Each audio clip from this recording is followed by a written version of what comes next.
how could I possibly apologize for what was going on? And I just kept walking up and down, and he was screaming at me. He wanted something, but I just kept ignoring him and walking by and ignoring him. And finally, I realized that he was speaking English, and all he wanted was toilet paper. So I ignored him a little bit more, and then I finally got him some. And then I finally grabbed the roll of toilet paper, and I gave him the standard amount of toilet paper, which is 8 sheets of toilet paper, and he told me that it's not 8 sheets, it's 3 rolls around the hand, and I was like, no, man, it's 8 sheets, and he said 3 rolls around the hand, and so I gave him I rolled it around my hand 3 times, and then gave him the toilet paper, and when I put my hand in the cell to give him the toilet paper, he grabbed my hand and he did like kind of an alligator roll with my hand, and then I pulled my hand out, and we just kind of stared at each other for a while, and then we parted ways, and I thought about that the whole time I was there. It was the first time that I'd ever treated anybody like that in my whole life, and these things stay with me. So I thought about that for the rest of my time in Guantanamo, and after I'd gone home, and thought about how angry that guy must have been, and we had dinner together. How did you feel when you met him at dinner last night? Yeah, we had dinner last night. I don't know. I felt like he was a normal human being. He was, I felt like I was sitting at a table with somebody that understood something that I don't think anybody else is ever going to understand. I'm not going to be able to explain Guantanamo Bay to you. Mozam can speak as well as anybody I've ever met in the world, and I've never met anybody that has explained Guantanamo better than anybody, and I don't think that he's ever going to be able to explain it to you in a way that is going to make anybody understand fully what it's like there. I don't think anybody's going to understand. Chris, can I just ask you a question? 2 days ago, we had dinner you had dinner with some of the world's most dangerous men. That included myself and probably about 12 other Guantanamo detainees, and another man who's in this city but not in this audience, I think, who was held in Bagram for 6 years. What did you think? Well, I thought the company was delightful, and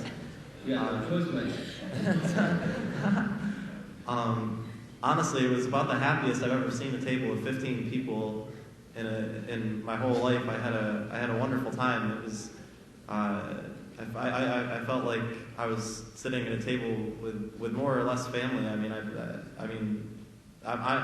not myself a Muslim. I don't practice any religion whatsoever, but that didn't really hold anything back. I mean, we're united in this cause together, and we've all seen the thing which is probably going to haunt all of us for the rest of our lives, which is going to remain a part of our psyches, which, like I was saying before, is virtually inexplicable. So we share something that a majority of the world, a vast majority of the world, is never going to see. So in that way, You walked into a mosque with me yesterday, and when I was praying, you heard something.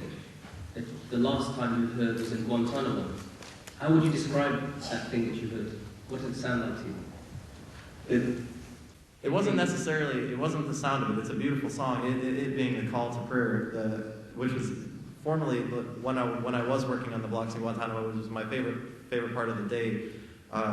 It was especially on night shifts when you'd be walking up and down, and you've walked this block 500 times. I used to you'd walk up and down, and I'd take a chance at the end of the cell block when I was far enough away from everybody else while they were playing solitaire or smoking cigarettes and talking about motorcycles or whatever, to read a book I had, and the detainees were all sleeping in their cells, and it was generally the only time the only peaceful time that we had there together. And then the first call to prayer would come up, and it's probably the most phenomenally, totally, bizarrely beautiful thing you're ever going to see 48 men get off of metal slabs that they sleep on a cliff that's on the ocean that overlooks the ocean as the sun's rising up, and to see these men all get down in unison and then sing this beautiful song, which to me I didn't understand. religiously, to me, it wasn't. As I said, I'm not a Muslim. The call to prayer to me doesn't. I understand its spiritualness, but it's not my song. But aesthetically, it's a beautiful song, and to be there in Guantanamo, just this really weird place, and to hear this song and see all these men just in this inside the cages. It's the craziest. You can't even explain it. It's the craziest aesthetic you're ever going to come across. I've never been so confused in my entire life as to just be. To be able to witness that, I feel like I got to see like a bird in a rainforest that no one's ever seen before or something. I feel like I got to see something that no one's ever going to see, and also to come from a place where that kind of that kind of faith just doesn't exist. I don't.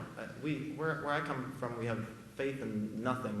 We distrust everything, and to see people that all they had was a toothbrush that was an inch long and a prayer mat, which was just a PT mat. It's what I had in basic training to do sit-ups on, and a sheet, not even a proper blanket or anything, just a white sheet, and just a few things, a styrofoam cup, and to see these people still every day wake up and to engage in this act of faith was really beautiful. There's a thing that happens every day at sunset, every single day. As Muslims, we know it's called the Adhan, call to prayer, which you spoke about. Precisely also at that time, something happens in the US military. It's the national anthem.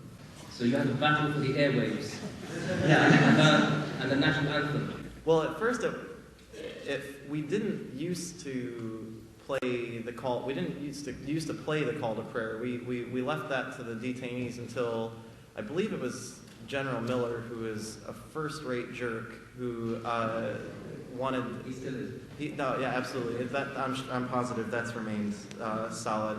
Who did everything he could to make sure that Guantanamo was the least pleasant place anybody could ever spend any time. The soldiers and detainees alike. He was roundly hated by all people in Guantanamo Bay. General Miller is the enemy of all human beings. He instituted playing the call to prayer, a CD version, which I don't know. They probably cheaply bought from somebody, some crappy version that we'd play on these giant speakers, and we'd play. It was so ridiculous to see the detainees praying and us running to try to get under cover so we didn't have to salute our own flag. And it got Just to explain, Chris, the American soldiers, what are you required to do when the national anthem plays? You've got to stop in your tracks and salute the flag, or salute the direction that the flag is in. Okay, and that is a great contrast because we as Muslims, we have to also stop in our tracks, and we have to salute the object of our devotion, which is our God. Except that you guys, the detainees, seem to like doing that.